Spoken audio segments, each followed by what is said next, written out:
Okay, so welcome back to the live session. I think this is the last live session. So let me share my screen now.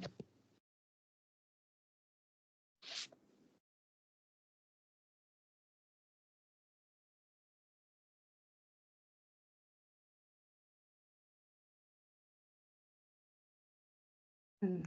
I think it is visible, right? Yes. Okay. So in the previous session, we discussed few of the questions, and I feel like I did not discuss it in a nice way. I mean, I did not give the proper justification, so I just have let's say one or two question I'm repeating again. So last time, if you recall, we did this part that if G is solvable, subgroup is also solvable, and if you have a group homomorphism and a group is solvable, then its homomorphic image is also solvable. Right. So now this part was left in the previous session that if H and G by H are solvable, where H is a normal subgroup of G, then G is also solvable. So if we, so can you recall me the definition for solvability of a group? Yeah.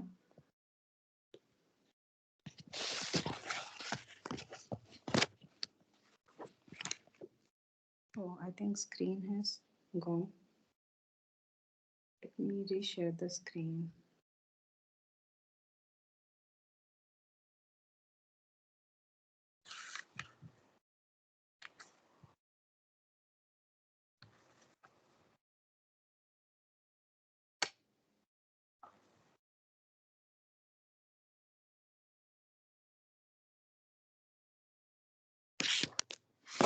Okay, I think the screen is visible now. So yeah, what is the definition of solvability of a group?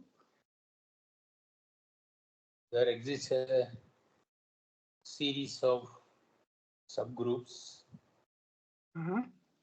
such that GA plus 1 is GA is normally in GA plus 1, Right. and GA by GA plus 1 is the quotient is abelian.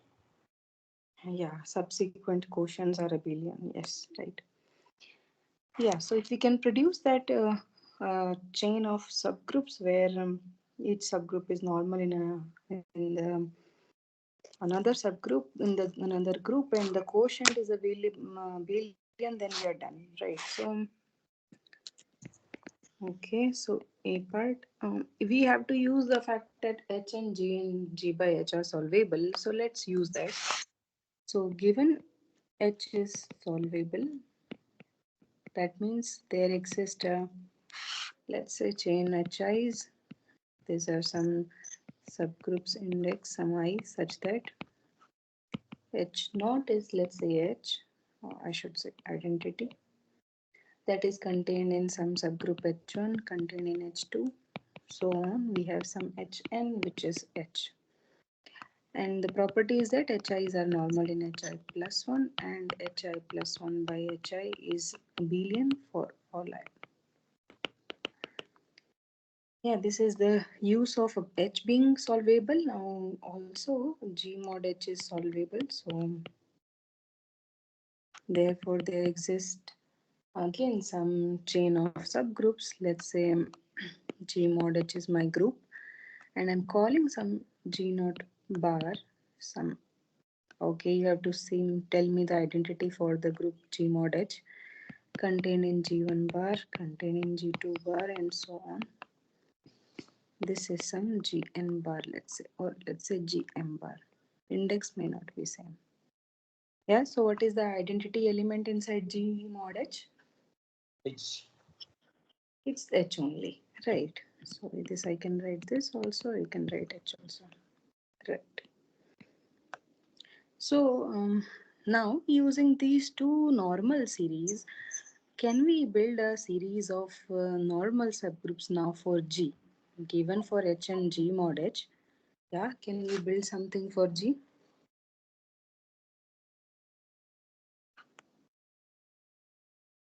Hmm? So till H we are here, right? Hmm. So we have to go to G. So in between there is something left and we have to reach to G. Can you see something now? Hmm?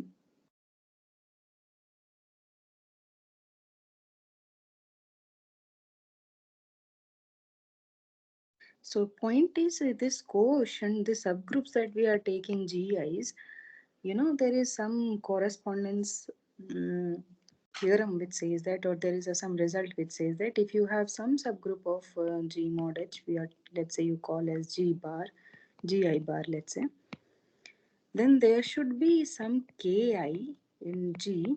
Of course, it is a subgroup in G such that this GI bar should be realized as Ki mod H, right?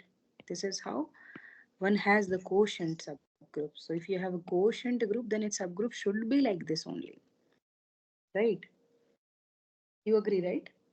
Yes. And therefore, you should be able to write the chain now in a different form.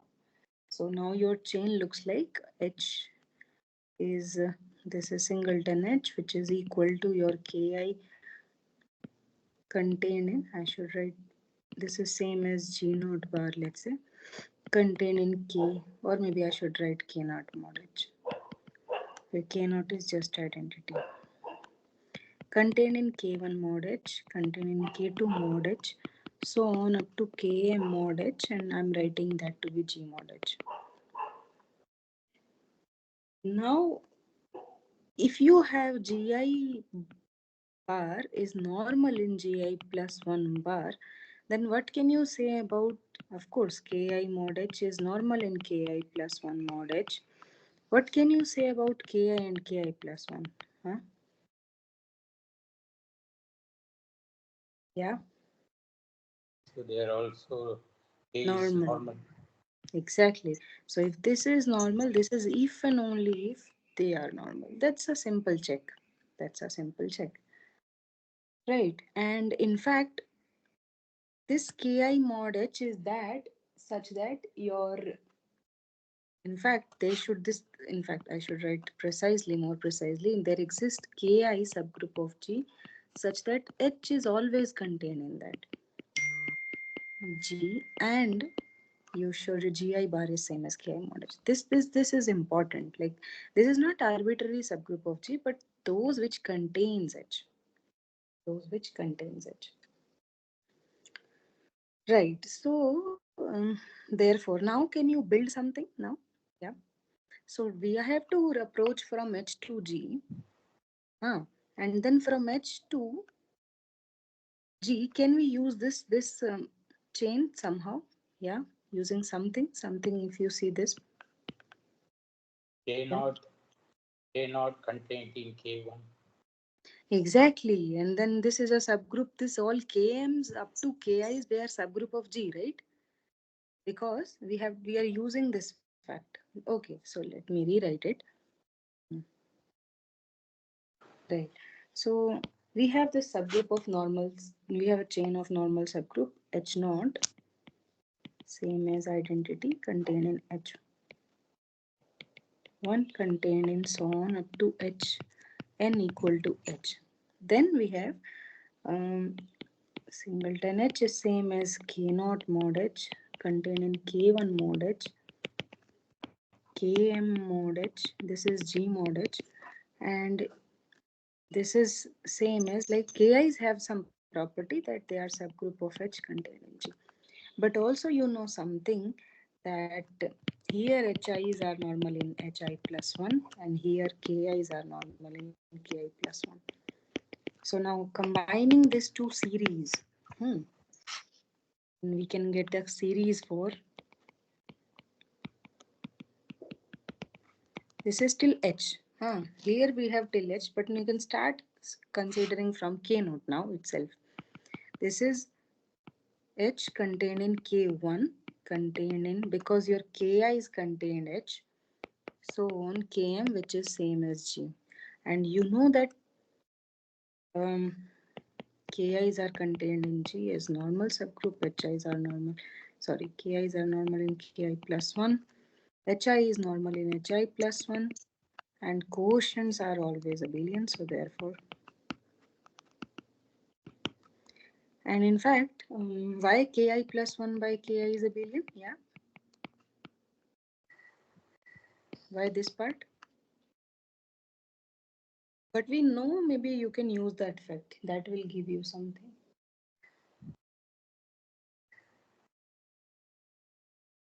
There in the second one, Ki by H is quotient. Ki plus 1 H quotient, Ki quotient H is abelian. Yeah, so ki plus 1 quotient h mod ki quotient h is a billion, yes. Then can we use some result now in order to say this is true?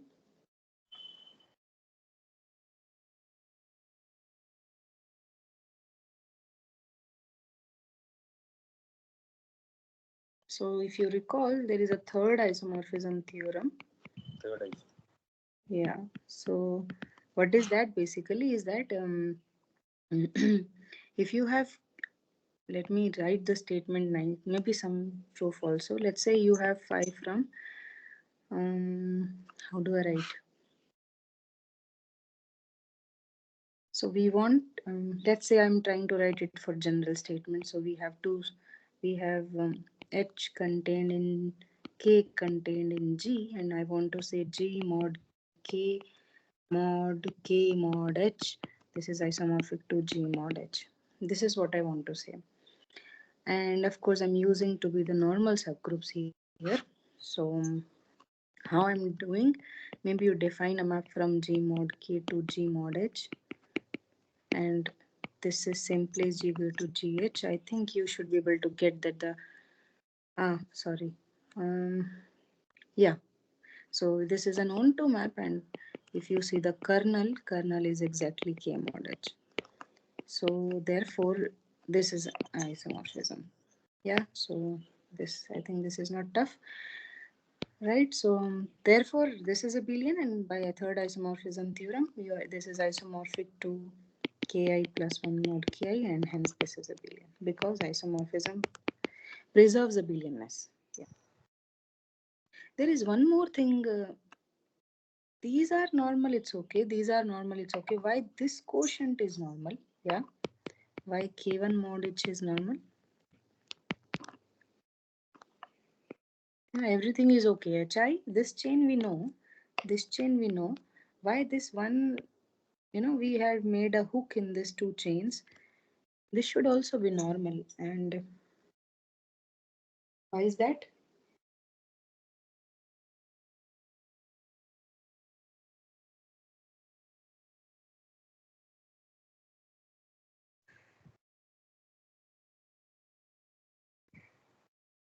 Sorry, what I'm saying. Why h is normal in k1? Yeah. So it should not be difficult because h is normal, right? We are assuming h and g mod h. So I think I should write it here. H and g by h, where h is normal. So now you can use, right? So given h is normal in G implies h is normal in K1. It is normal in any subgroup which is in fact a subgroup of G. So if this is true, which we know this is true, and this is true, implies h is normal in K1. This is okay, right? Because normality says that you just have G at G inverse is in H for every element in G. capital G2 means for every Yeah, element in K1 also it is true. in particular in K1, exactly. So therefore normality, if it is normal in bigger group, it will be normal in smaller group also, contained inside the same group. Yeah. This is okay, right? Yes. Okay, now if we have a Galva group, so I think these results, in these results, they're homomorphic. These all three results that I'm writing, subgroup of solvable, homomorphic image of solvable, quotients are solvable, the group is solvable. They are quite useful, quite useful. Yes. Okay, so if we go to part B, if Galva group is A5 or S5, then the Galva group of that polynomial which we are looking, that polynomial has to be an irreducible polynomial. I think we discussed this part, but somehow I did not have that I felt that I should explain it more, so I included the question again. So right, if you remember, then we did it by contradiction. You remember? So given the Galois group of A5, let's say your polynomial is A5 or S5. So what is the meaning, if you recall, what is the meaning of Galois group of a polynomial? Yeah.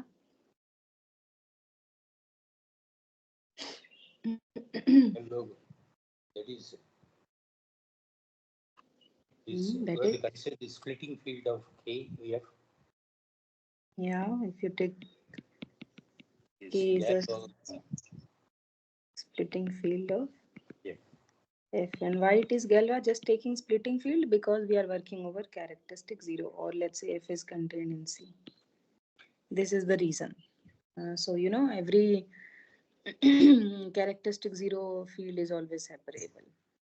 So once you take splitting field, you are in a normal extension, and then separability is anyway trivial if you are in characteristic 0. So Galois. Right. So if we have Galois group of a polynomial is A5 or S5, the polynomial cannot be reducible. This we want. So let's suppose that it is reducible. Then what should go wrong? So let the Galois group of F is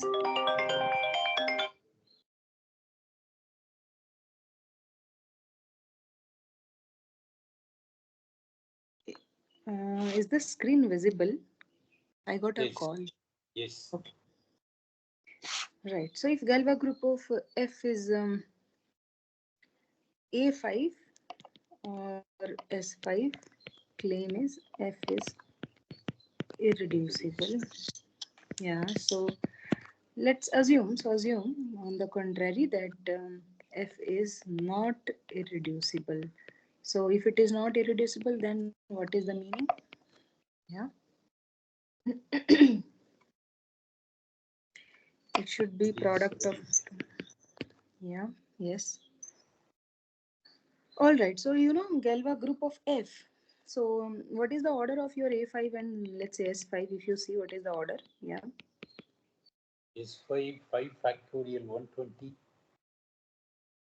5 factorial 120, yes. That And is this 60. is 16. So if you see both the so yeah, so your Galois group of K over F, where this is same as Galois group of F, then of course 5 divides this group, right? Because both of, so 5 divides 60, 5 divides order of this, therefore 5 divides the Galois group. Either the A5 or S5, 5 will divide the Galois group of F. Right, so suppose your degree of, so suppose the way you have factorized it, so the degree of G is either let's say 4 and degree of H is 1. There are several possibilities being reducible. Then one of the case can be degree of G is 3, degree of H is 2, or degree of, I think this is the only case, and the vice versa, or you can interchange G and H. Right. So these are the only possibilities of the way you write into product of two factors. If at all this is the possibility, then what can you say about the Galois group of G? Yeah. So Galois group of G and Galois group of H. So if you remember, if you have a polynomial of degree n, then the at most what is the bound for the splitting field? So if I ask you the extension of the splitting field, N factorial. it's n factorial. So if we have L over F, then this is less than equals to n factorial if L is the splitting field of degree n polynomial. And here there is no condition on reducibility and irreducibility. Nothing. This is in general true. So therefore Galois group of G is less than equals to what is the, so in this case, what is the possibility? That is 4 4 factorial. factorial. And anyway this is just less than equals to 1, and for this case the Galois group of G is less than equals to 3 factorial, and Galois group of H is 2 factorial. So if you see So if my F is G into H, then the Galois group of, so 5 should divide the Galois group of K over F. So I should not write like this, maybe. Yeah, and you're writing F to be G into H, therefore your L, if I am writing K to the splitting field, then the GH must be lying here, right? K1, K2, and then base field you have F. This is the splitting for G, let's say this is for H and this is for your F. This is how it should write it. You agree, right? Because your roots of G must be the roots of F. So anyway, wherever the roots of G lies, that is in K1, that will be contained in K, right? Hello? Yes. Okay. So if this is the case, then this whole extension, this is nothing but divisible by 5. So 5 divide this extension K over F. However, the other extensions, if you see K1 is to F, that is less than equals to 24, or it is less than equals to 6, right? Or it is less than equals to 2. So in either of the case, can you build extension such that 5 divides that, right? Can you do this? I mean, is such a possibility there? Can you make this combination happen, that your K is to F is nothing but 5 factorial, yeah, less than equal to, let's say, 5 factorial.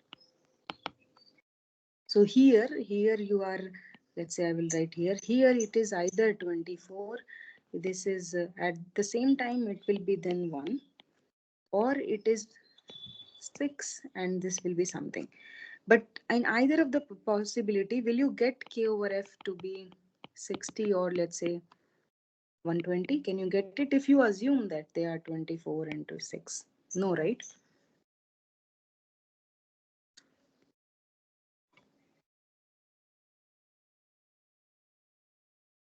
K over F is 120.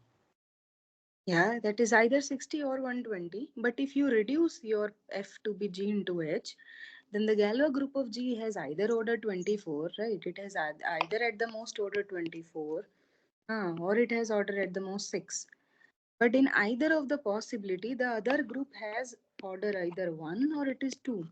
But none of the combination will give you order 60 or 120, right? Because you want Galois group of F to be 60 order. But if you split your G and H in such a way that the degree of G and H are either 4 or 3, then those splitting fields will never give you, they will never contribute you to give a 60-degree extension.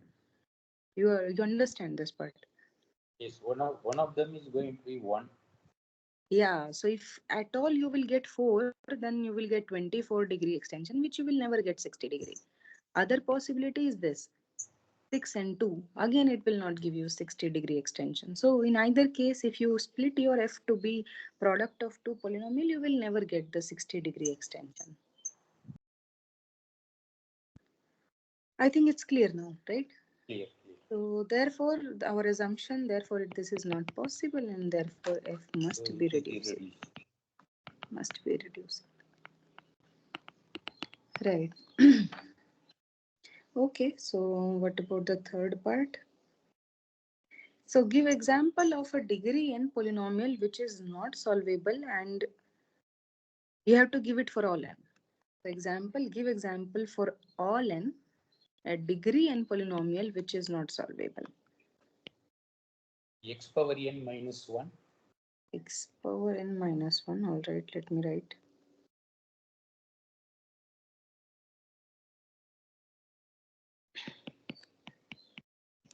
Hmm.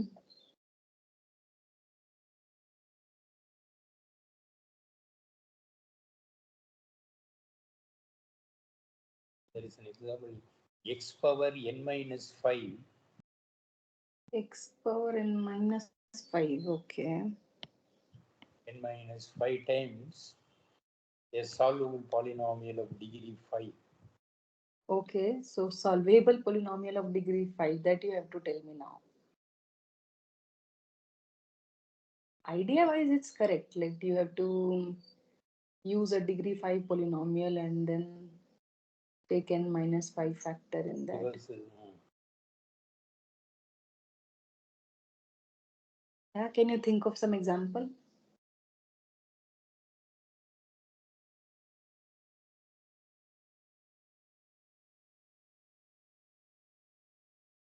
x power 5 minus x power 5.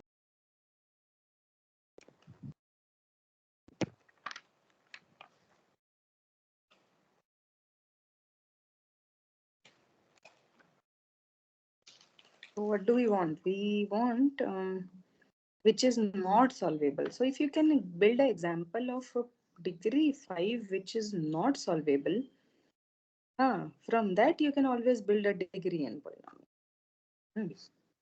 So it is all about knowing degree 5 which is not solvable. And okay, is or do you believe that all degree 5 polynomial are solvable, or or you can build some example which are not solvable? Someone which is, because after all the roots of x power n minus 5 is going to be 0. Therefore, the splitting field of the fifth degree polynomial as well as this product going to be the Yeah, same. exactly right. But I'm asking that if you have a degree 5 polynomial, so when do you say that degree 5 polynomial is not solvable? So anyway, if you have to construct a degree n, then question is about degree 5 because lower degrees up to degree 4, you know they are all solvable. So x power example, if you x power 5 minus 16x plus 2. x power 5 minus 16x plus 2, and why this is not solvable? Why? Because if you can prove this is not solvable, of course, your whole polynomial will not be solvable then. So That's the true. fifth degree polynomial has exactly two non-real roots. Okay, so how do you see this? So x power 5 minus 16x plus 2. How do you break this polynomial? Can you see that something? This is easy, right? Because Okay, you x just power use. 5 minus 16x alone consider. Yeah, Okay, we leave out to 2, then we can add that 2. okay. Is that what you want? Yes, Then, x into x squared, x plus 2 into x minus 2 into x it's squared plus 4, right? 1 is 4, plus 4, the other one is minus. Ah, okay. Plus 4 minus 4. Then x Now, in, hmm, so without 2, it has exactly two yes. non-real roots. So That if means, I, mhm, yes, because it cuts the x-axis at 3 points, the okay, graph. And if okay. you shift the graph for 2 units, still the graph cuts at 3 points only. Exactly right, exactly right. So if you are just translating some polynomial, so Yes, it is enough to know the polynomial without translation. Right. So the number of, I will write the number of real roots of f and f plus c. For c, any constant, any real constant. but will it work for any real constant? I think it should be for integers, maybe not real constant, but integers. Yeah. Because any real constant means they may not, so 3 No, I points, cutting 3 points. So right. if No, we but shift above, uh-huh. they may cut only at 1 point. Right. So I think If we draw the graph, you can see cutting sure, at 3 points. By sure, adding sure. 2, y coordinate is shifted for 2 units. Correct. But still that graph should cut at 3 points. Yeah. Sometimes it may not cut, may cut at Okay. 1 point. Mm-hmm. So I think it should be true for integers, yes. True for all integers or some particular integers? Mm, that I had to check. I believe that for any integer, but If you draw the graph, you can see, draw a graph cutting at 3 okay. points. Okay, so let me write one, Okay. 2, 3. If Yeah. you shift the graph, so your depth here, below the origin is some units, say some 4 units. Say. Mm-hmm. So if you shift for 4 units above, Mm-hmm. the graph will cut only at one point. All right. Yeah, you're right. Somehow it depends. Yes, it depends on the roots. Yeah, it Yes. depends on the roots. Yeah. So yeah, you're right. So I think it depends on the roots. All right. So yeah, thanks for confirming this part. Yeah. So let me made a remark here. So depending on the nature of roots of f, um, f and f and f plus c for a suitable c Hmm. will have same number of real roots. Yeah, I think this is more convenient, right? Okay, so if you see this, then if we look at the roots, then x equals 0, x equal to plus minus 2.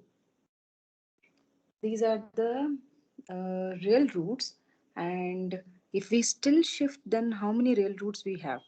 Will it still be the same?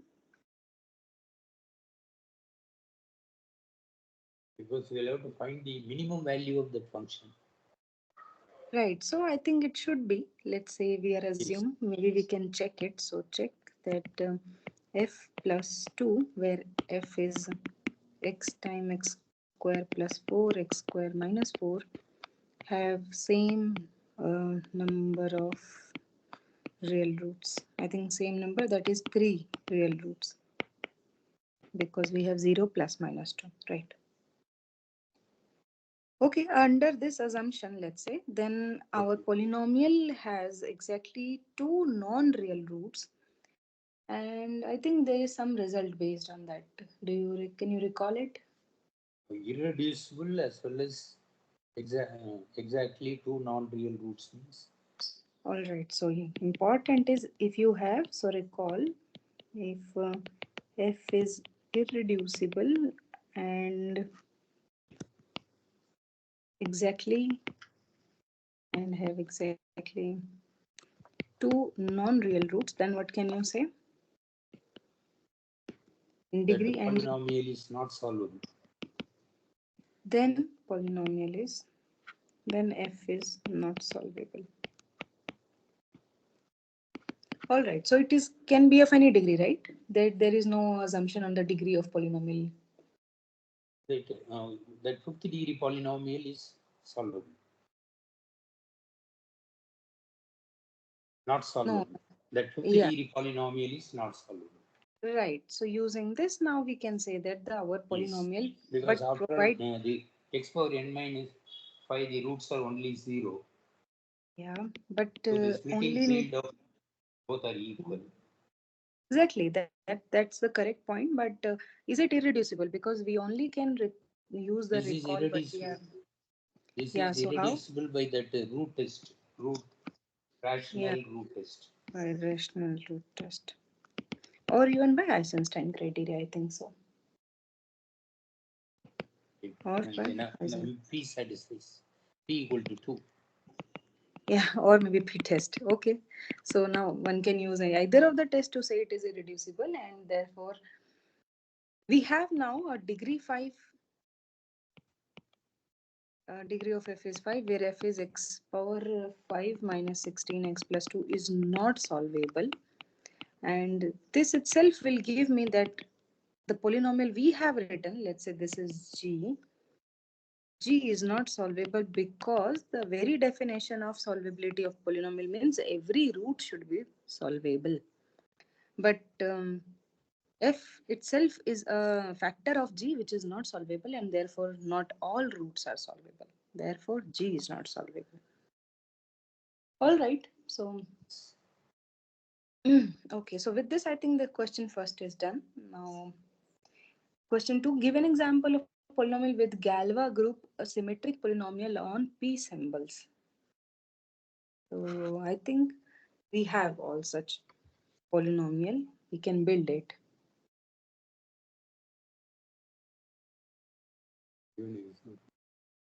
So what is the idea? So once we know the idea, I think we can do it. So the crucial idea is, once if you can see some polynomial of degree p and has exactly two non-real roots, then what can you say about the Galois group? That is isomorphic to S. Exactly. So the idea is, if you can construct a degree p polynomial with exactly two non-real roots. So this is not difficult, right? Why? Because we Because have already seen for any nth degree yeah, that the so root is. right. So then you want just the factors in such a way, only one factor has the non-real root, and that should be a degree 2 polynomial. And rest you take in such a way that all the factors have real roots, and you should be able to make a degree p polynomial. So this is the only key thing. So knowing the idea, now can you write some solution to it? Yeah. Can you think of some polynomial?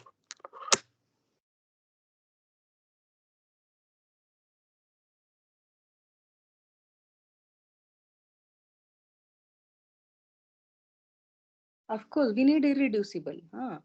So this irreducibility is somehow we used to use through translation. If you see in the previous question, if you see in this question, this translation by two makes it irreducible, right?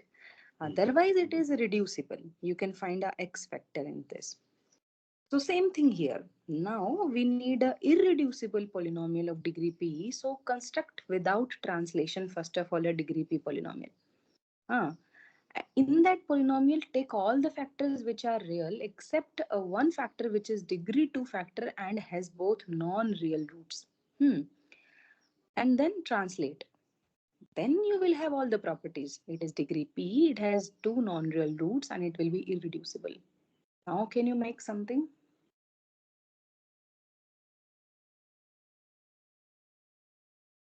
That x power p minus 5 will work. X power p minus 2. Okay, let me write what you are trying to say. Solution. So x power P minus 5 t minus 5, okay. And into then that x power 5 minus 16x plus minus 16. What was the polynomial? 16x square plus 2. I think 16x. All right. So now what can you say? It has, what are the roots? So roots are,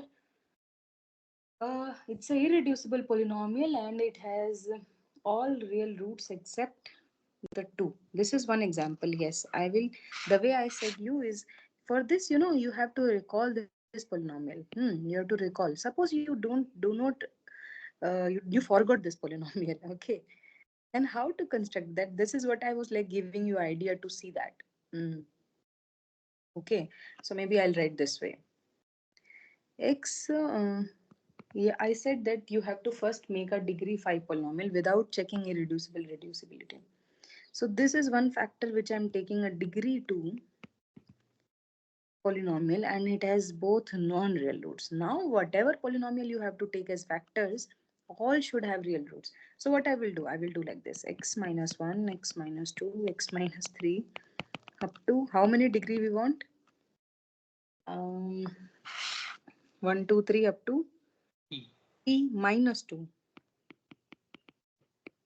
You agree?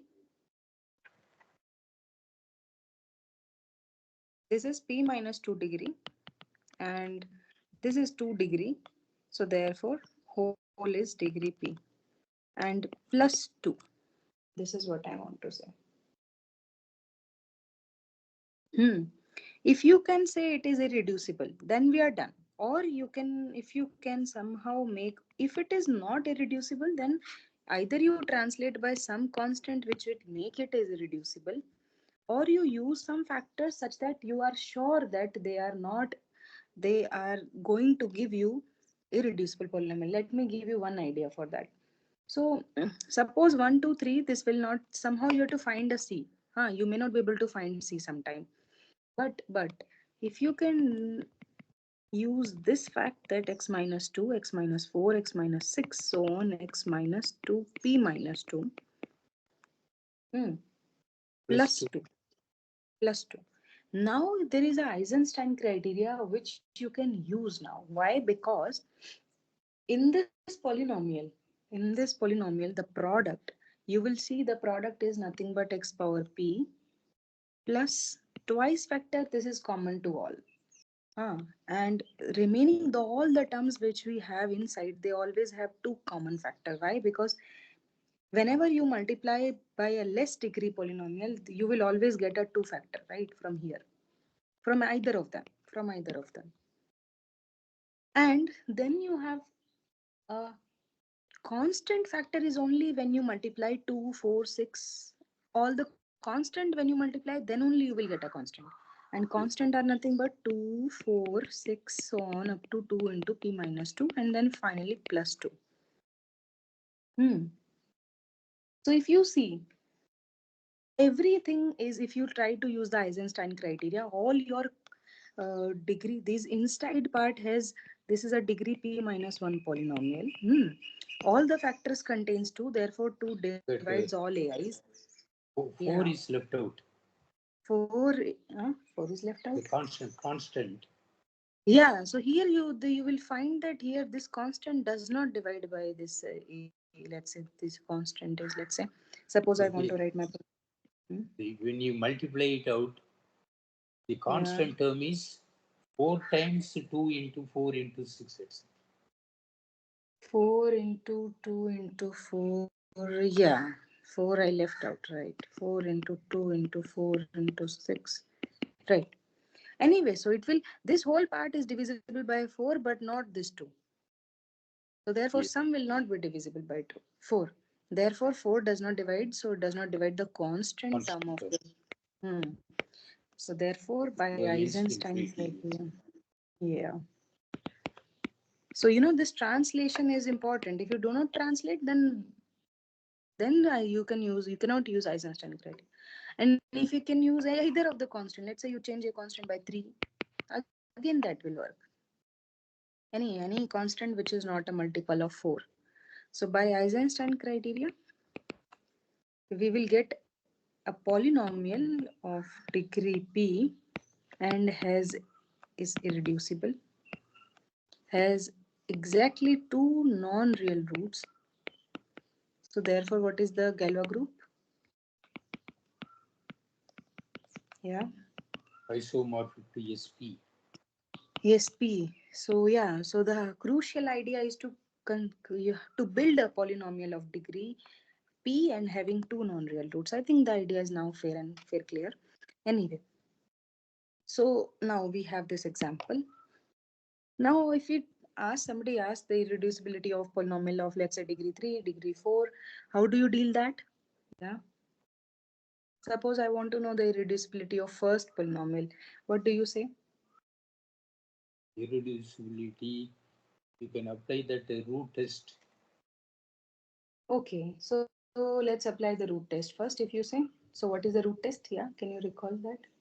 That highest coefficient is R divides minus R divides 1 R divides 1, and S divides 1. S divides 1. Okay, can you recall? I think Possible. I had. Plus or minus R by S equal to plus or minus 1. And that you can check whether. Both are not roots of the given polynomial. Yeah, so therefore, this is irreducible. So this is by root test. Yeah. What about C?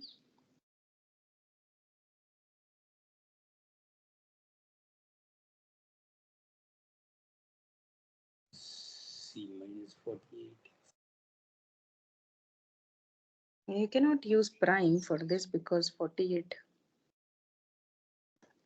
that is not a prime. So Eisenstein criteria directly you cannot use. By changing x2, x plus 1 or something like Maybe that can work, maybe. But sometime modulo P is also work, that. Oh, right? yes. So I'm saying modulo 5. So if at all it has a root, because for a degree 3 it's very simpler to check, because if it is reducible then it should have a root. It has one root, then we can say it. If does not have a root, we can always say it is irreducible. Because if it factors, then it will factor in degree 1 and degree 2. There is no other possibility. So if degree 1 means it has a root. So if you can prove it does not have a root, then it's okay. So if you see modulo 5, so 0, 1, 2, 3, 4, you can check, and none of them will come out to be a root. And this is one criteria to check that this is also irreducible. All right. And what about this polynomial? Now we have degree 4. Now you have to be a little bit careful.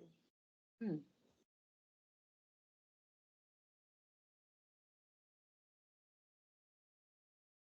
Now, okay, so let me write this part. X power 4 plus 8x plus 12. You cannot use, first of all, Eisenstein criteria here directly. That's first thing, directly you cannot use. Other thing is rational root test. Rational root test give you about roots. So you can, that test will only give you that whether you can write it as f dot g, where this is degree 1, degree 2. Sorry, degree 3. Suppose you are able to prove that this is not possible, then still it can be reducible if there is f dot g where both have degree 2. Hmm. So this case one has to see whenever degree more than 3 comes. So I think for this part you can use rational root test. Hmm. And there you can say there is no rational root and therefore there is no degree 1 polynomial. It cannot factor like that. But there is a possibility that it can factor like 2 degree 2 polynomial. So then you have to write like this: a naught plus a1x square, sorry, a1x plus a2x square, b naught plus b1x plus b2x. One idea is to expand it and compare the coefficients, and somehow you can produce some contradiction if this is not reducible.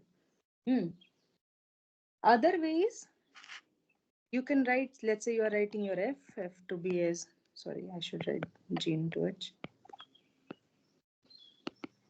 Yeah, then I'm writing, let's say, g into h.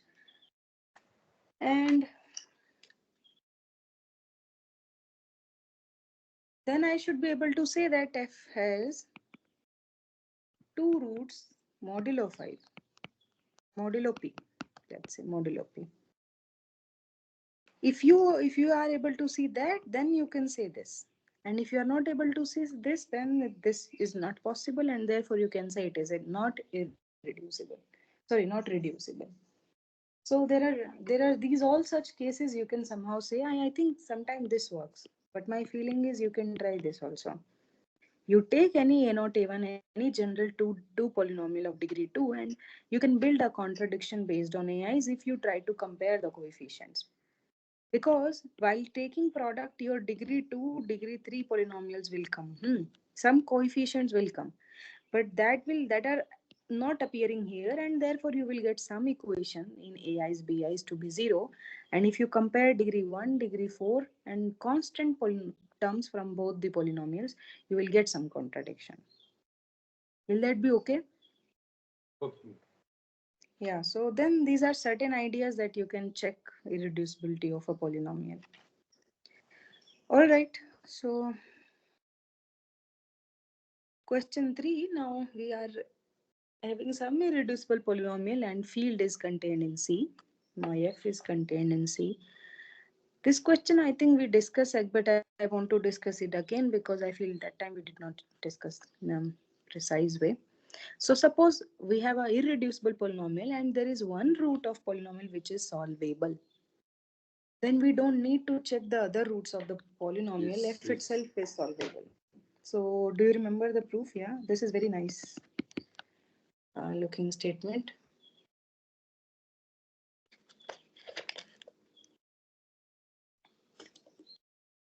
Last class you have mentioned this recently.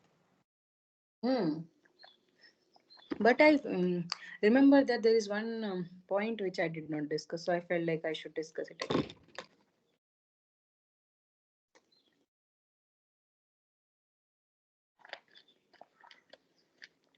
So I found this result is quite beautiful. Right. So there is important fact is this irreducibility. This is one important fact. Right. So let f is let f be reducible and alpha root of f is solvable. What is the meaning of solvable of a root, let's say, over a field f? Yeah, it's a solvable by radicals. Yeah, do you remember some definition? Solvability of an element. Yeah, not polynomial, but a root. Alpha can be expressed as a This is one definition. Yeah, any other criteria? We have several criteria to check solvability by radicals. okay, You remember some tower? tower, yes. What Powers is of that? simple Hmm. radicals. Exactly. So alpha should lie in L over F, where L over F is a radical extension. Or what you say is that alpha, or there exists some L naught equal to F containing L1, Ln equal to L, where last factor should contain alpha. All are simple radicals, simple radical, simple radical. That means final extension L over F is radical. The same thing. Same thing. That means whenever this is solvable, there exists L over F, where L over F is a radical extension. Same thing. Now, if you know, given a radical extension, we can always get a Galois radical extension. Do you remember that result? So this L over F need not be Galois extension, need not be Galois, but it is radical. You remember that given a radical extension, we can suppose L over F is radical. Then there exists some K over F, let's say such that L over F is contained in K. I should say like this. F is contained in L contained in K, and K over F is Galois and radical. You remember this? It's an important result.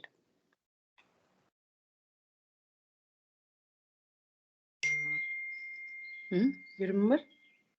I think this is in week 6th or week 7th result. I'm not sure. Maybe week Yes. 6th week. It's little previous maybe. So let me write a recall that given such radical, you can always get a Galois plus radical containing your given extension. Hmm. Containing L. So now we are having a radical extension. So alpha is in L and L over F is radical. And by our result, we get there exists K such that K over F is Galois plus radical. Now, if I say alpha belongs to L and L is contained in K, that means alpha is in K and K over F is Galois. Can you say something now? What is alpha? Yeah, look at what is alpha again. What do we know about alpha? Alpha is the root of the Root of the polynomial f, and what irreducible. kind of polynomial? Irreducible. Irreducible. So alpha is one root which is root of an irreducible polynomial lying inside a what is k over f, what we say if it is Galois, that means it is normal and separable. Do you agree? Yes. So all roots must be in K. Exactly. So therefore k over f is the splitting field of f. And what do you know more about K over F is that radical. You see that? So therefore, your all roots lies in a radical extension. Is that enough to say that F is solvable? Yeah. That means K contains all roots of F and K over F is radical. That means all alpha is belongs to K and K over F is radical. Is it enough? Is this what we want? Yes, because the same chain will work for all alphas. Exactly right. So same chain will work for all alphas. Exactly. So therefore, K over F, therefore, once you have one root, you will get all roots which are solvable, provided you are an irreducible polynomial. All right. So I think this is done. Now going to part B, let you have K over F is a 35-degree extension. And this is Galois. Can we say something about solvability? Yeah.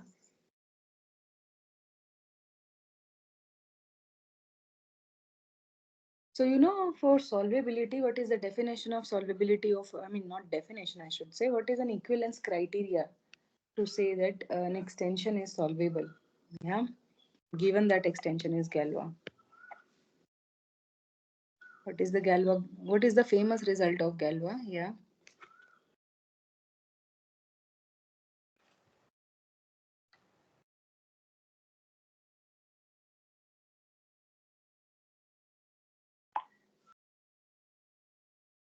So connecting Galois and solvability.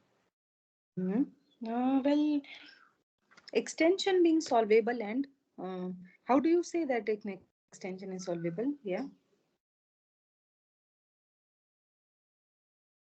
If I can say the Galois group is solvable, will that be enough?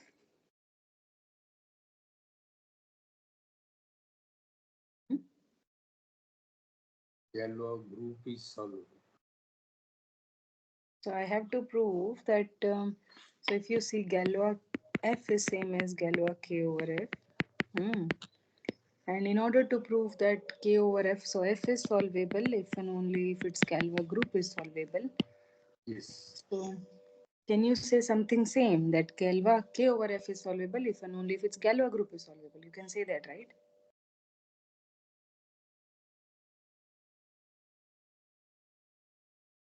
Because K must be obtained through adding the roots of an irreducible polynomial because it is splitting field of some irreducible polynomial. You understand that? Yes. So therefore, you should be able to write your K over F as your that should be like a split. That means your Galois F. Let's say F is irreducible, whose splitting field is K.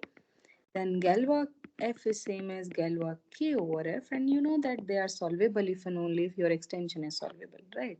So therefore, it is enough to check the Galois group to be solvable. Hmm. So question about this extension being solvable now changed to group, but we are given something about the degree. This one has to use this degree somehow. So This important is, hmm? can express as product of two frames. Yeah, very right.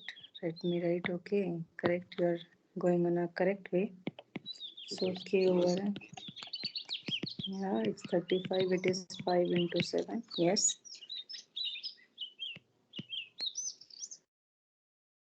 so G has subgroups of order 5 as well as order 7. And why is that so? By Cauchy's theorem, prime number P divides the order of a group. Yeah, here So P G has divides the. Hmm. Therefore, by Cauchy theorem, there exists a subgroup of order 5, right? Or 7. Or equivalently, 7 divides 35. There exists a subgroup of order 7. What next? Suppose there is that is a subgroup. Suppose we assume there is a subgroup, then what?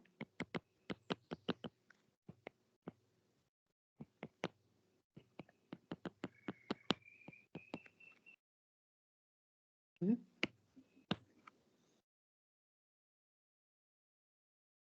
So in order to say Galois group to be solvable, what do we need? We need a chain, right? So if we, let's say, how should we say this?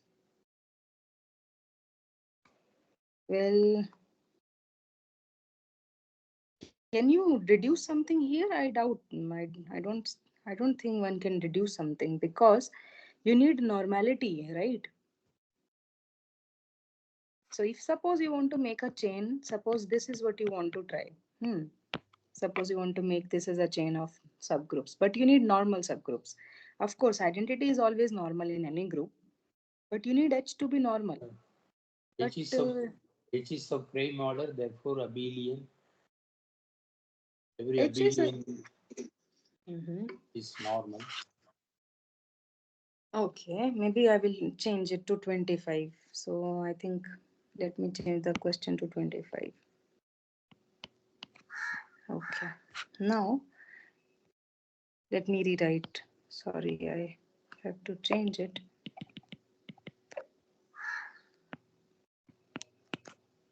Yeah, I think now one should be able to write something. Yeah, so now we have subgroup of order 5. Right, now suppose we have a chain identity contain in H, contain in G. What can you say now about this? Yeah.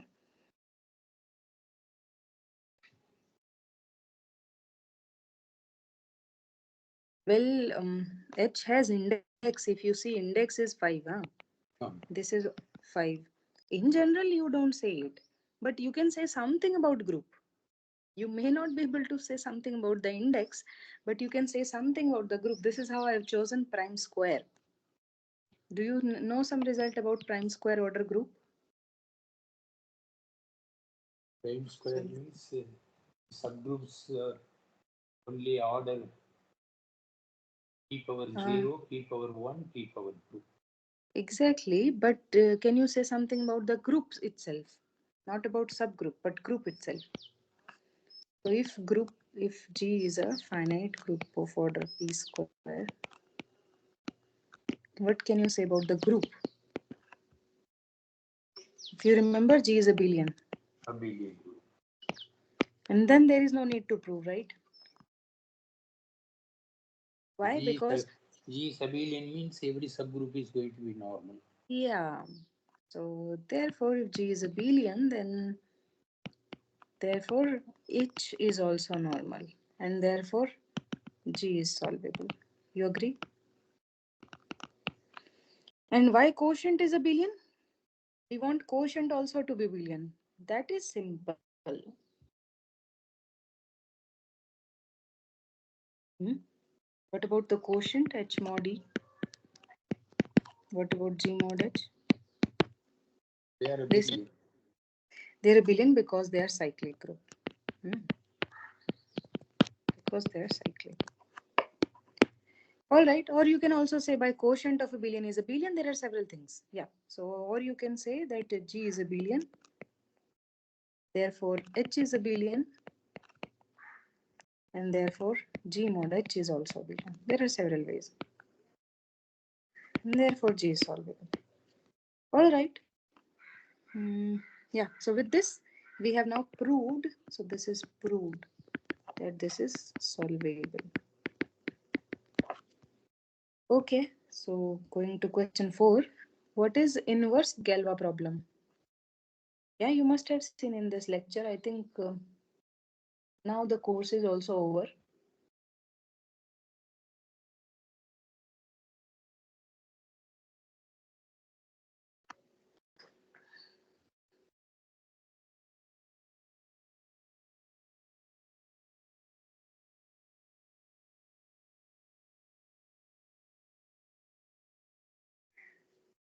That problem is still open problem. Is it not so?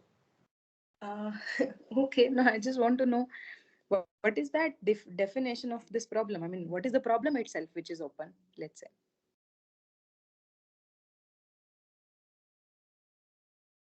What does the problem say is like, what do we need to prove in that? So we have this given a finite extension, we try to find the Galois group. Okay, whether the extension is Galois or not, knowing the Galois, then we try to find the what is the Galois group. So several groups came into the picture, like So given Z. any group, Yeah. So definition is given a group G, given a group G. What kind of group, by the way, we want? Is it all any kind of group or some particular kind of group?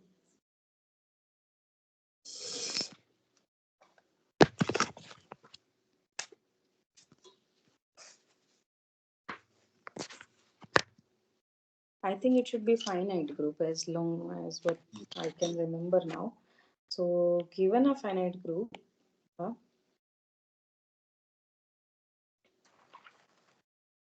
finite group G, does there exist? This is the question. Does there exist a Galois extension K over what field? Can you say me which field? Such that Galois group of K over that field is J. A over Q. This is important. Q is very important. Huh? Why? Because you can find, you can answer this question somehow, if not Q, but for Q it is tough. So this Q is important. Okay, so this is what the question is, and what is known about this question and what is unknown about this question. Can you say something about that?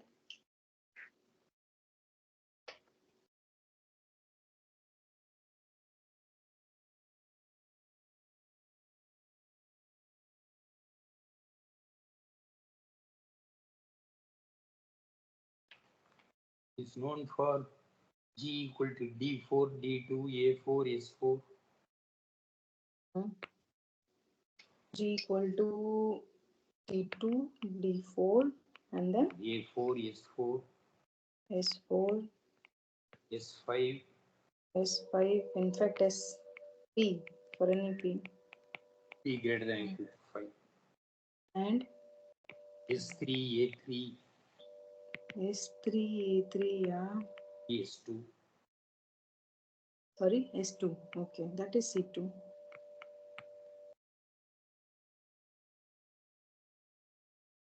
C3, which is A3. C4. Right, this is we have anyway constructed. But the simplest question is, can we say something about cyclic group? This is the first question. Simplest example is cyclic groups. Then another question is abelian groups. And then question comes out to any non-abelian group. So if I ask you what is being known, which groups are no, we know that given that group, we can always construct a Galois extension. I think for cyclic and abelian groups. For cyclic and abelian groups, we know, right? So this is known. This is known. But what about this?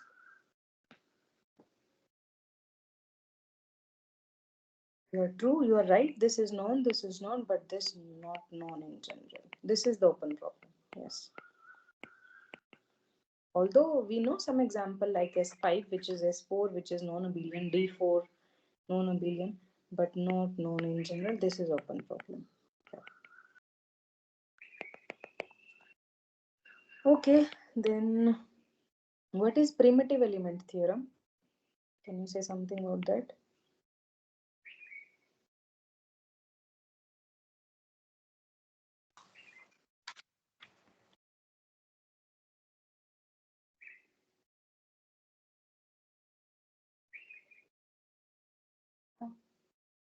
So element itself, the definition, I mean the statement itself, primitive element. That means a single element which should which should be doing something with the extension.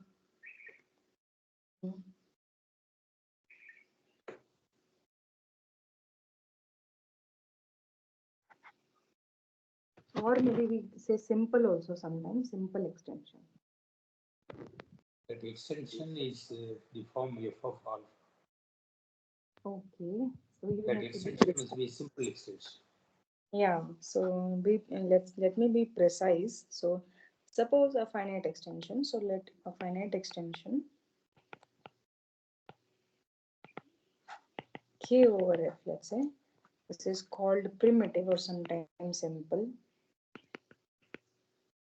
If and only if Yeah, if an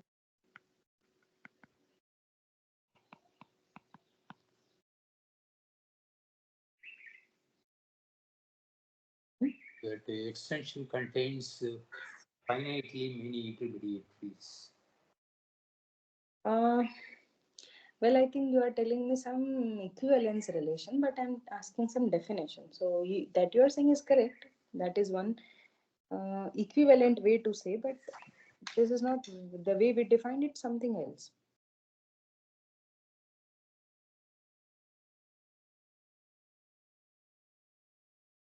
That is, there exists alpha in K such that K equal to f of alpha.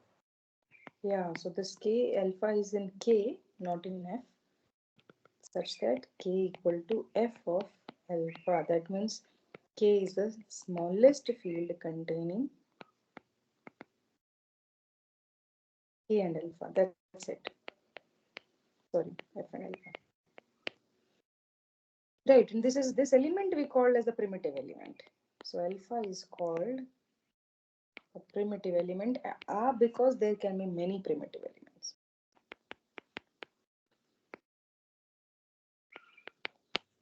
Okay, this is called a primitive element. There can be several.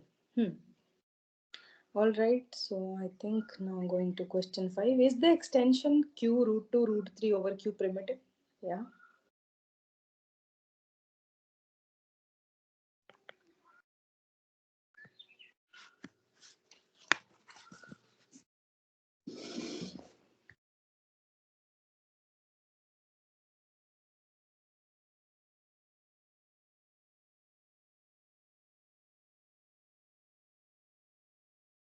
So we have to express q of root 2 comma root 3 as q of a single element, right?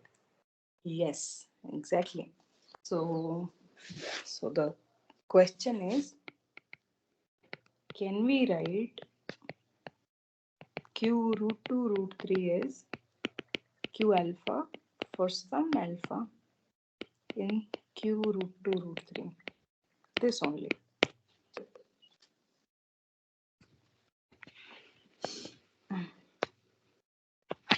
What is your, first of all, some optimistic guess? Root 2 plus root 3. It's exactly right. So, yes, this extension is primitive. It is primitive. It's a primitive extension. And alpha equal to root 2 plus root 3 is a primitive element. Do you remember the proof? I think we did it some time back. Do you remember that we did it some time back? Yes, I think so. Yeah, because roughly, I think if you see, q root 2 plus root 3 is always contained in q root 2 comma root 3. Yes. Do you agree this? Yes. Because Why? the Because right hand side contains both q as well as root 2 plus root 3. exactly. Now, can you use some field extension idea? Some field extension idea to say that these two are same. I think root 3 minus root 2 can be written as 1 over root 3 plus root 2. Conjugate by take conjugate. Okay, but how does that help? Because root 3 plus root 2 is there, root 3 minus root 2 is also there, means root 3 is going to be there. Ah, okay. And then once you have that, then difference with root 3 will give you root 2 also. Ah, got it. Good. This is one idea, yes. If you can say that root 2 minus root 3, if this belongs to this, then you are done. Why? Because then you know root 2 plus root 3 and root 2 minus root 3 both belongs to, and therefore, sorry, I think I'm confusing something, no? I want this to be in plus. Yeah. Then we know that this and this both belongs to this, implies their sum is also there and their difference is also there, implies these both belong to this, and implies q root 2 root 3 is contained in this, and we are done. But I'm saying there is a simple result, simple way to check it. Why? If you can say that this is satisfied by a 4-degree irreducible polynomial, then the extension has degree 4. Do you agree? 4-degree irreducible polynomial. If this is the case, do you agree this will happen?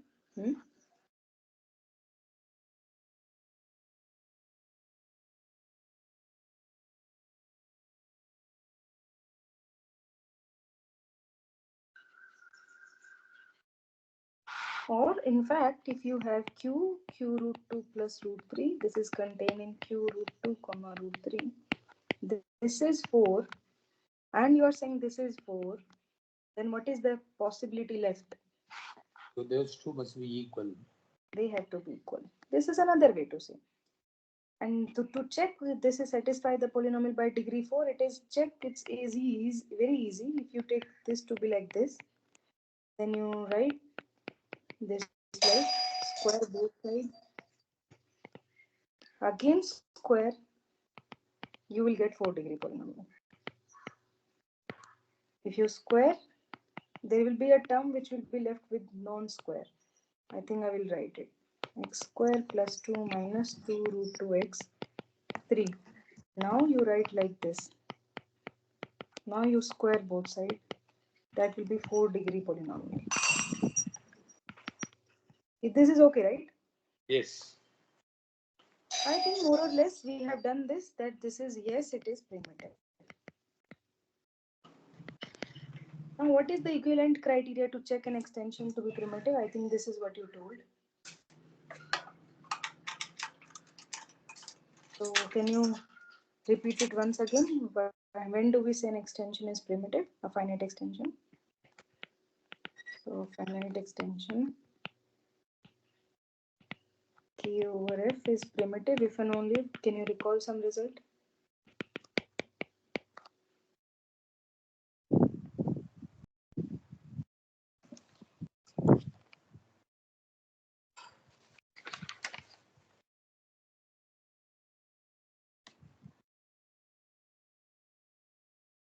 If and only the extension containing finite number of intermediate fields. Yeah, so if this contains only finitely many intermediate fields. So now if I ask you to check, because question says, is it primitive? You don't have to say whether it is, what is a primitive element? Nobody checks you that. Nobody asks you that. Suppose you want to check now this example, q root 2 root 3. Is it primitive or not primitive? Can you answer this with the help of this equivalence?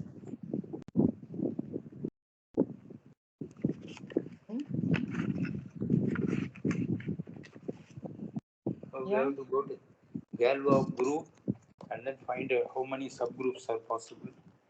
Exactly right. Exactly right. So if you see, so q root 2 root 3. Oh, q, what is the Galois group if you remember?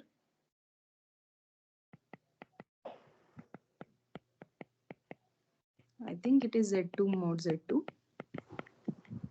And how many subgroups do you have? So how many? At the most 4. Finitely many, right? Yes. So as only finitely many subgroups are there, So therefore, by fundamental theorem or main theorem, there exist finitely many subfields. And just this much only will answer your question that this is primitive. Nobody asks you the primitive element, but this is primitive extension. All right. Now, part C says that is S5 a solvable group? If not, why?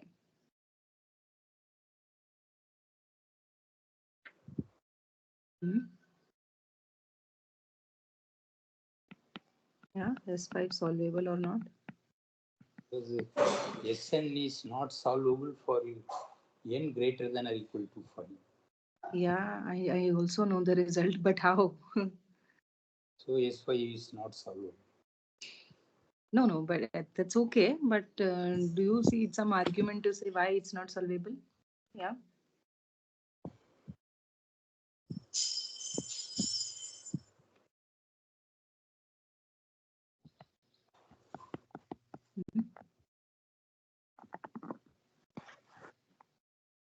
I think if you use the definition of solvability of a group,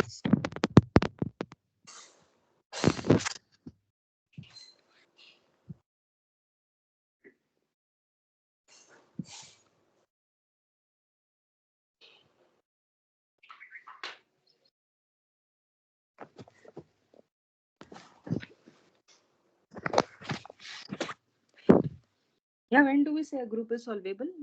If we have a chain of normal subgroups, right? Yes. Quotient is abelian. Can you give me a normal subgroup of S5?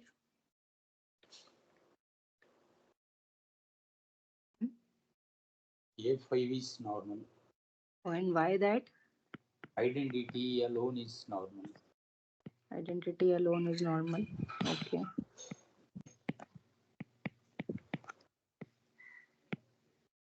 And why A5 is normal?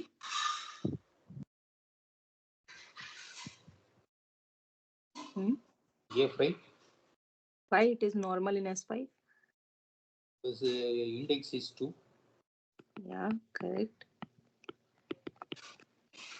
So, and what else do you know about A5? Can you recall some more result about A5? I think that will help you to justify this answer.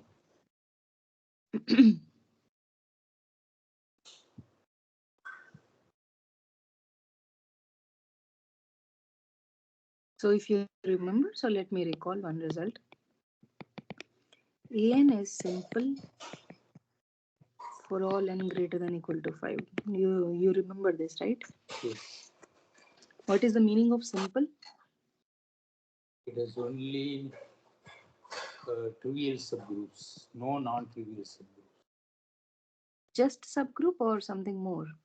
Normal subgroups. Normal subgroup has only trivial and An as its normal subgroups. Yeah. Correct. So this is which we want to know. Now, if doesn't have any normal subgroup, what is the possible chain of normal subgroup for S5 then? Yeah. What is the only thing left now to make a chain? Identity. Identity only, right? So therefore the chain is like E contained in A5, contained in S5. Now we know this is a chain of normal subgroup, but what do we now one has to say in order to say S5 is not solvable? So we have a chain of normal subgroup. Abelian. Quotient is abelian, yeah. So S5 mod A5 is the quotient is a cyclic group. This is abelian. What about A5? It's not abelian. Not abelian, and therefore the only possible chain is not a chain satisfying the property of solvability. So A5 is not solvable, sorry, not abelian, implies S5 is not solvable. This is okay, right?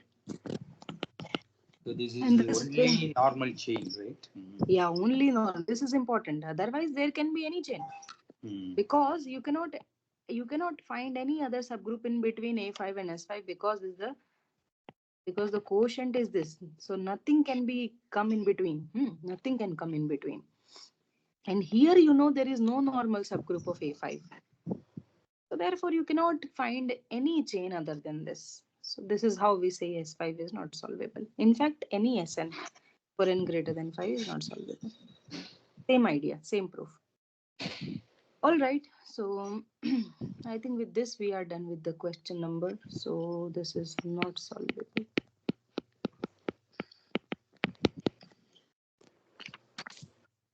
Question 6. Is this polynomial solvable over Q? Yeah.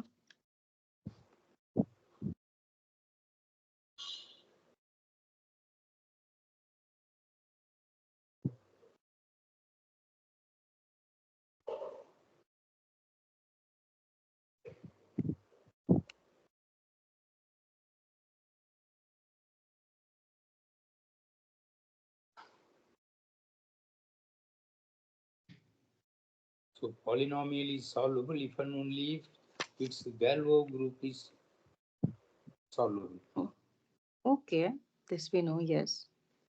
Do So we we'll really have need to, to go? Hmm? so we'll have to find out the Galois group of this polynomial. Okay. Do we really need to go there? I'm saying there is no need to use much of the knowledge about polynomial.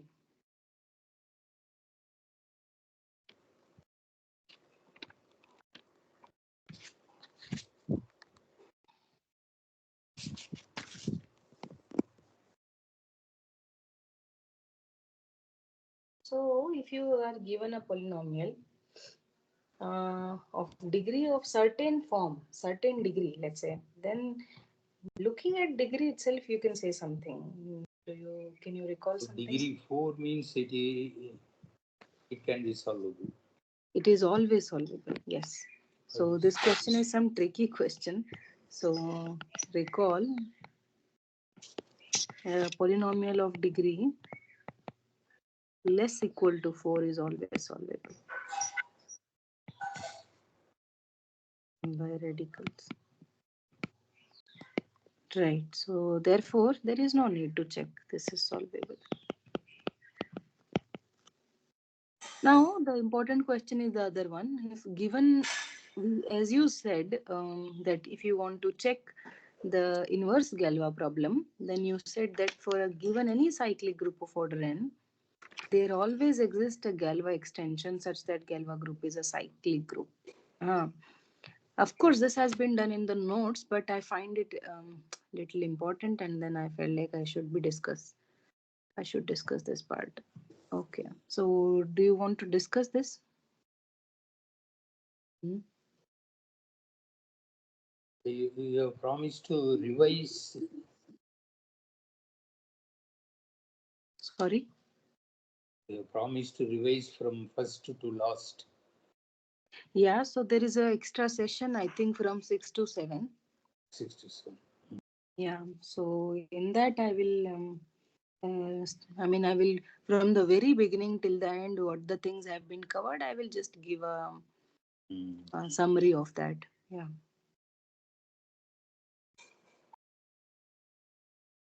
That session is from 6 to 7. Yeah.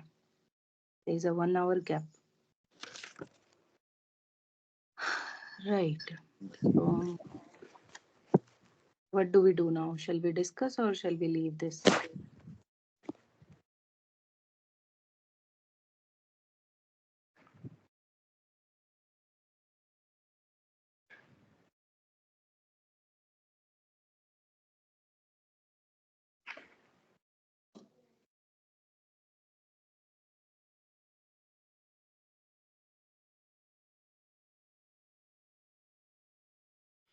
Okay, let's see if we have time. We Now, can come back to this. the concept involving the Mhm. primitive extension and elements of G. Okay.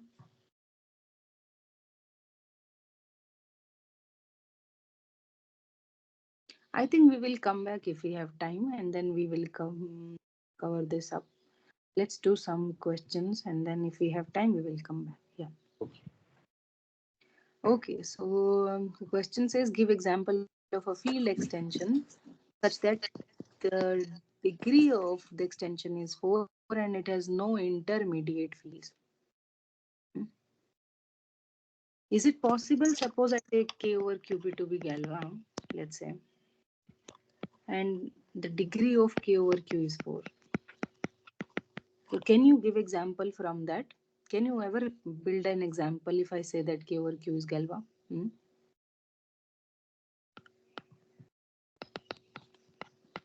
To root 2 comma q of root 2 comma I. Okay, so you are saying you are giving some example. Okay. Well, if you have a degree for polynomial, sorry, degree for extension, what is the possible group then? What can you say about the Galois group? Yeah. Suppose K over Q, let K over Q is Galois and K over Q has degree 4. Possible Galois groups can be what? What are those? Hmm. So order 1, 2, 4. Well, if degree is 4, then Galois group has order exactly 4, right? If it is Galois, then order of the Galois group is same as extension degree, right? Yes.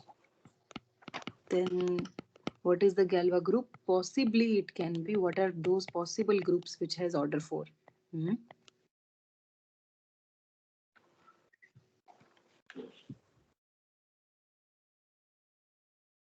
Z4 C4 or Z4, yeah. Z4, let's say Z4. Hmm. or Z2 cross Z2. Z2 cross Z2. And any other?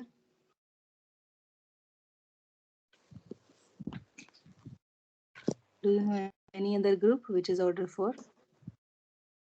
Kleins 4 group. Hmm. What is, I'm saying that is in the list. Okay, Is that it? is except identity, every element is of order 2. Yeah. No other, right? Because we are having order p square, 2 square, and that is always a billion. And fundamental theorem says that it is either this or this. Hmm. So since we are in finite abelian group, it is easy to describe the possible groups we have. All right. So can you ever find an example of the field that we want? Are you are saying that you are trying that given a Galois extension can we build? So suppose we have K over Q. This has degree 4. Now here we have identity. Here we have this group, Galois group. Hmm. This is either Z4 or it is Z2 cross Z2. Now in order to have, we have intermediate fields, let's say L1, L2. What is the main theorem? What does it say? Hmm. Yeah. It is a fixed field of So given these fields L1, L2, what should you able to get in the side of groups? So theorem says whenever you have fields, you should be able to get normal subgroups. Do you agree? Or in fact subgroups, not normal, but just subgroups. So H1, H2, you should be able to find such that here it is H1, here it is H2. K power H1. Yeah, so K power H1, K power H2. Right. So, but we want that there is no intermediate fields. But in our case, Z4, this is a cyclic group. It has many subgroups. In fact, it is trivial. It has 2Z4, Z4. These are all subgroups. Huh? That means correspondingly you will get subfields. This is main theorem. Same thing when you have Z2 cross Z2. By main theorem, you will get E comma Z2. This is one subgroup. Or you can get Z2 cross identity. Or you can get identity cross identity. I mean, there are several subgroups. And therefore, corresponding to them, you have subfields. That means as long as you are considering a Galois extension, such example you can never construct. Do you see that part? Hmm? Because once you have subgroups of a group, and for a finite group, you always know that there are subgroups. What are those subgroups? There should be a prime divisor of your order of the group, and Cauchy theorem says you will have a subgroup of that order. Therefore, you will get a subgroup and therefore you will get a subfield, the other side, by main theorem. So once you have this finite extension K over Q as Galois, there is never a possibility that you will never get an intermediate field. You will certainly get an intermediate field. Do you agree? Yes. Now you have to think of an extension which is not Galois. This is the first crucial step of considering the example.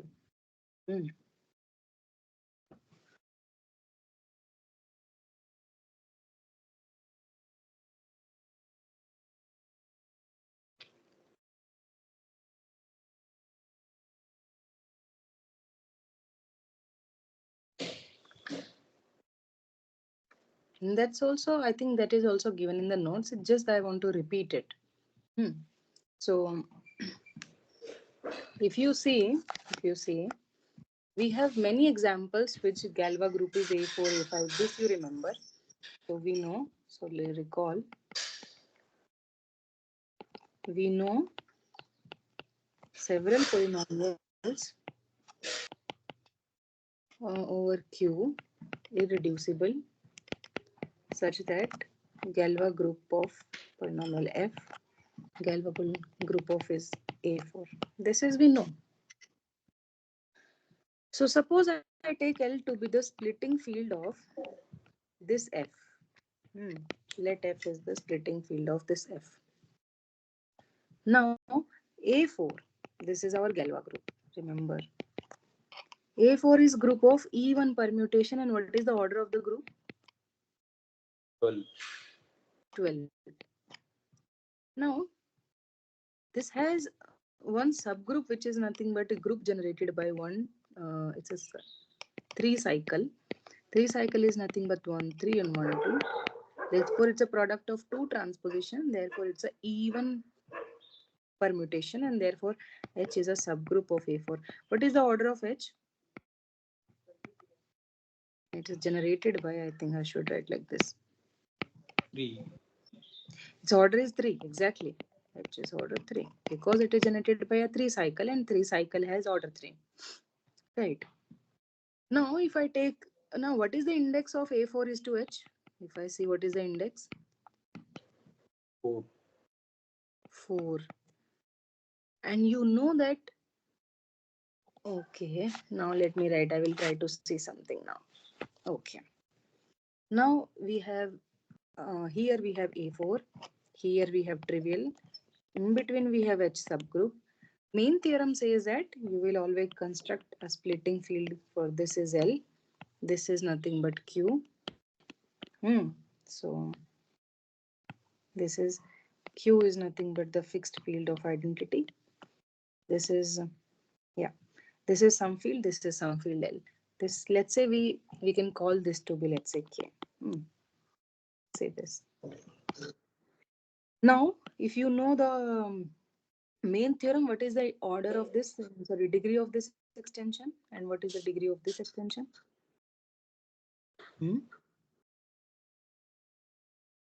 Degree is same as the index of these corresponding groups. Yeah, so here what is the order? And here what is the order? 4. For the first one. First one So is this has 4. First one is 3. This has order H. Hmm. Hmm. And this is 4, which is nothing but order of A4 is to H. Hmm. Now for degree 4, we want this extension. Because we need degree 4 extension. Now this is important. Here there is a essential result about A4. This is what we are going to use. So A4 is to 4. A4 is to H is nothing but 4. Now this is one degree 4 extension. We want to construct a degree 4 extension. We have it.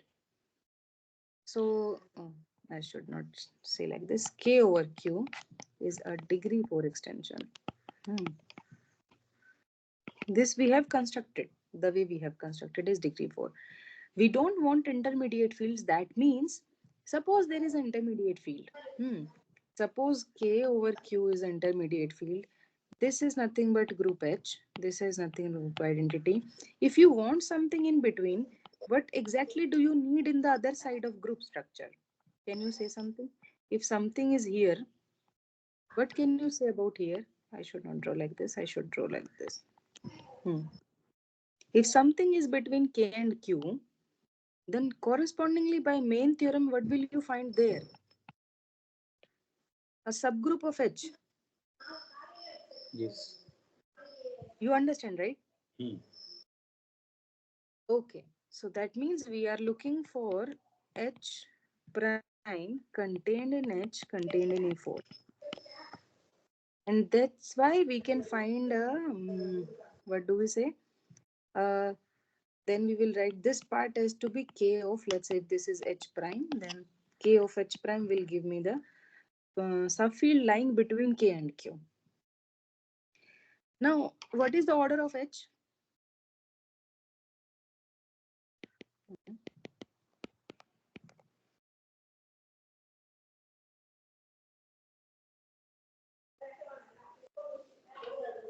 So H dash must be identity. Because H has order 3, therefore H prime is either identity or H prime is either equal to H. And I think this will work out. There is no intermediate field. You agree, right?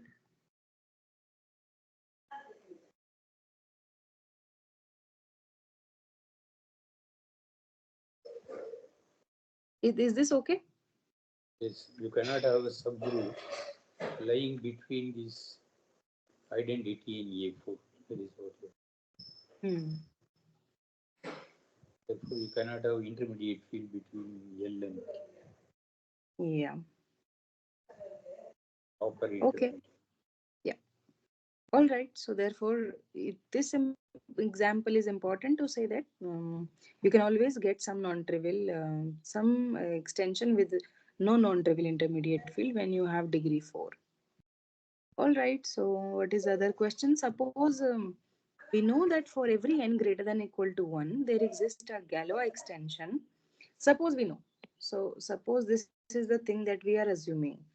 For every n, there exists a Galois extension whose Galois group is Sn. Suppose we know this. Can we use this to prove that for a finite group, any finite group, there exists a Galois extension such that Galois group is J?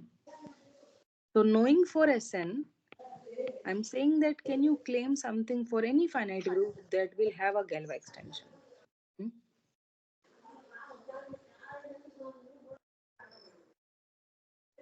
Yeah, this is I think this is simple. Again, some Galois main theorem something.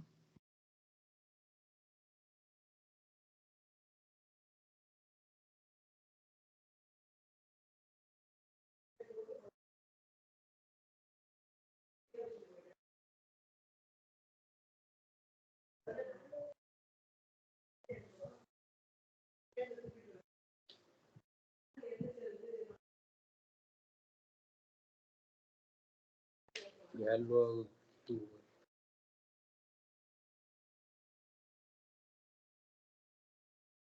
So it has something to do with that given a finite group. How do you use the Sn? How do you use Sn?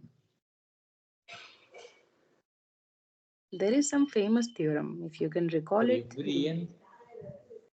Every Mhm. subgroup of order n, every group of order n is isomorphically subgroup of S. Every finite group is, yes. Let me write that statement. So, what is the theorem? Do you remember the name of the theorem? Every group of order, every finite group of order n Mm-hmm. is isomorphic to a subgroup of Sn. Exactly. So, what is the name of this result? Okay, do you remember that? Is a famous result says Cayley theorem. Yeah. So it says that every finite group G is isomorphic to some subgroup of Sn for some n. Hmm. Is there not every finite group of order n? Though there is no need to write that because I'm writing for some n. Hmm. Okay, for some n. Yeah, for some n. If you have some So, finite group, it will be some subgroup of for some Sn. We don't know what so n. that n depends upon the number of elements in G. Yeah, one can say that. Yes. But I think to be precise in the statement, you don't need to write order of the group. Okay. Yeah. So, of course, now this is the very important result that we are going to use now. Now, K over Q, we know that for G equal to Sn, there exists K over F Galois such that Galois group of K over F is Sn. And you know that your G is a subgroup of Sn. Now, let's make a table of groups and subgroups. Sn, G, identity. Can you use main theorem to say something?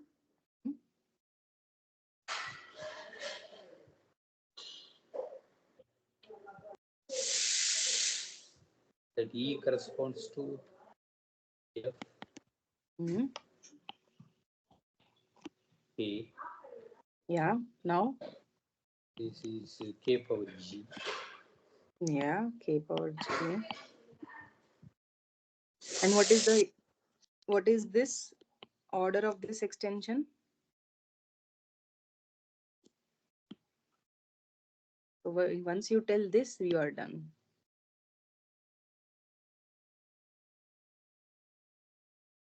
What do you know about this extension? Look once again. What do you know about this extension? K over F?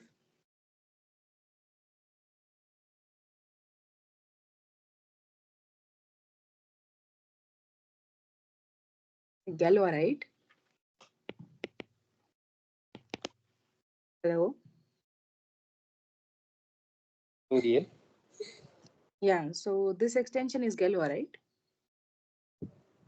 Because we are assuming that for this group, we are given that there exists a Galois extension such that Galois group is Sn. This is Galois, right? Yes. Now, what is the order of this degree of this extension? So order G. So order G. And what do you know about this extension? Once you know the bigger extension is Galois, your upper Yes. extension is always, The upper one is also Galois. yeah. So therefore, we have K over Kg is a Galois extension for a Galois group, for a group G. So therefore, whenever G is a subgroup of Sn, there exists a Galois extension like K mod Kg such that Galois group of K mod Kg is G, the given G. This is okay, right? Yes. So important fact is Cayley theorem and main theorem. Right. So So now to let's, apply main theorem, at each yeah. stage we'll have to make sure that the extension is Galois, right? Well, yes, the lower one we don't know about whether this is Galois or Yes, not. yes. Yeah. So somehow it since this thing work because the upper one has order same as order of group. So otherwise you may need to check sometime whether that is Galois or not. But this is very simple. Okay, these are some question I think very simple minded. Is A5 solvable?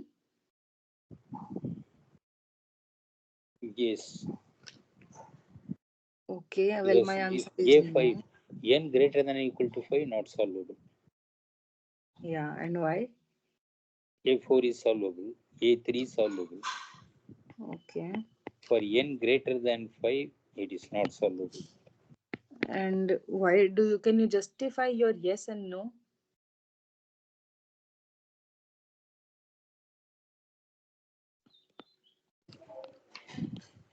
Because the S5 is not solvable. So Oh. every, so Mm. if it is solvable, every subgroup is solvable. Mm, that's also correct. Very nice. There's another proof. Okay, since we know, okay, so as S5 is not solvable, well, what do you say?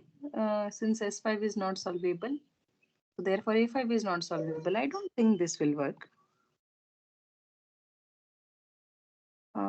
Because if a group is solvable, your subgroups are solvable, that you know.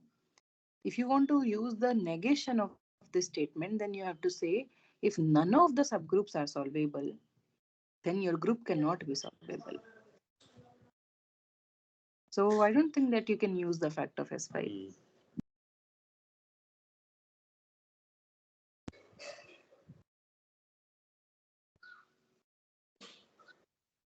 But you can recall the proof of S5 that will give you the answer. Remember what was the important fact when we proved that S5 is not solvable? Do you remember?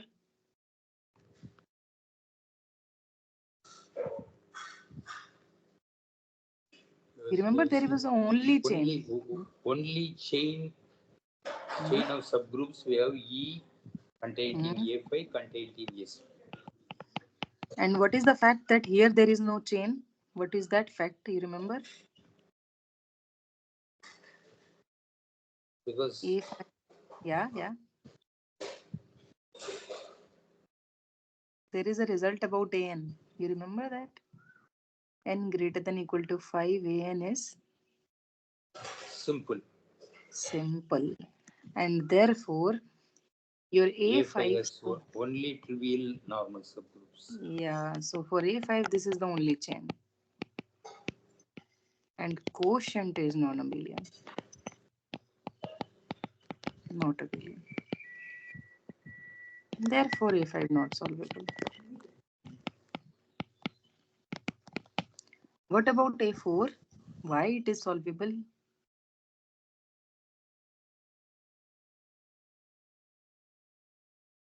So index of A4 is 12. A4 is solvable, you have written. Why?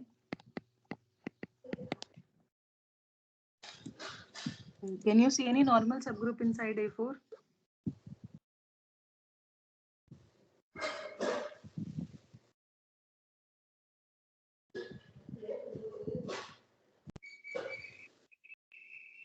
So you recall A4 has elements like this. Hmm.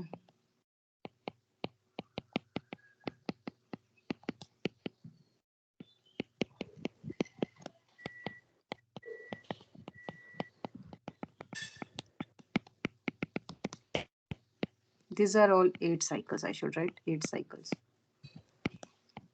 These are, 8, 3 cycles. These are 3, 5 more. So 8 there, 9, 10, 11, and 12. These are total 12 numbers. Can you see a normal subgroup inside this? Yeah.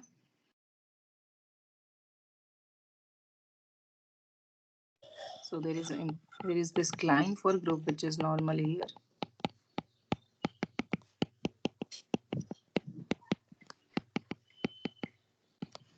Yeah, so the only chain here is this. And if you recall, this has index 3, this is index, and this is Z2 cross Z2. This is abelian. And this is anyway Z mod 3Z, it is abelian. This is okay, right? A4 is solvable. All right, and A3 has anyway, it's a simple. So A3 has order 3, that is cyclic, this is sign, therefore abelian. And therefore solvable. Okay, so anyway, now you know n for not being solvable. What is the reason? Give example of a primitive extension. I think this is we done, no? This we have done. Examples of primitive extension and when do we say an extensions are primitive. So if you remember that there is an equivalence. I think screen has gone, right? Yes. Just a minute. I will take 1 minute to. Okay.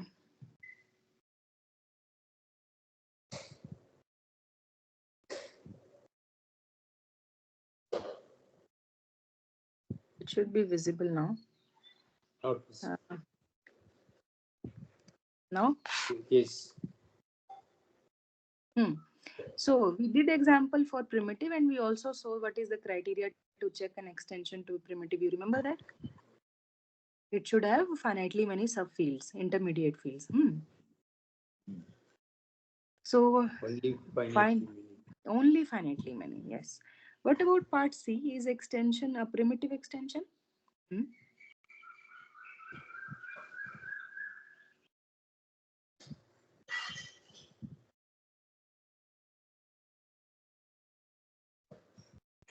So can we say it is not a finite extension? Well, just saying not a finite extension is not enough because in order to check primitive, you need subfields to be finitely many. So intermediate fields has to be finitely many. But I think here you can justify. This is simple. Use the statement of equivalence for primitive extension and just say it.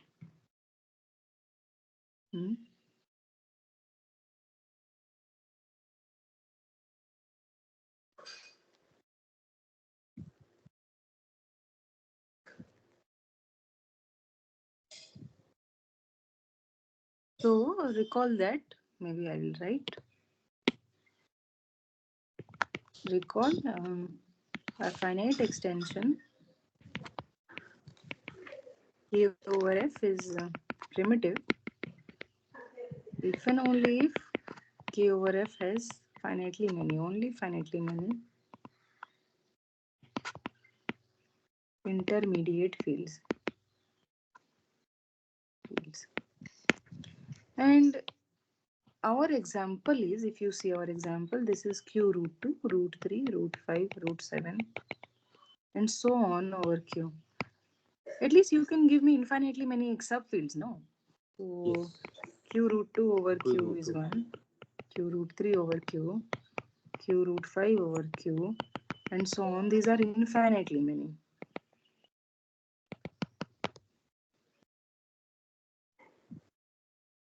Right, so this is not a primitive extension. All right, so I think with this I will just stop, and there is one question is left. I think I will do this in a revision session, that why Sn is generated by 2 cycle and cycle. This has been used several times, so I thought that I will give a proof for this. So I think I will stop here, and that's it. If you wish, you can come in the final session, revision session, 6 to 7. Yeah, that's it. Thank you. So 6 to 7 you are going to revise, right? Yeah, so what do you want in that revision session?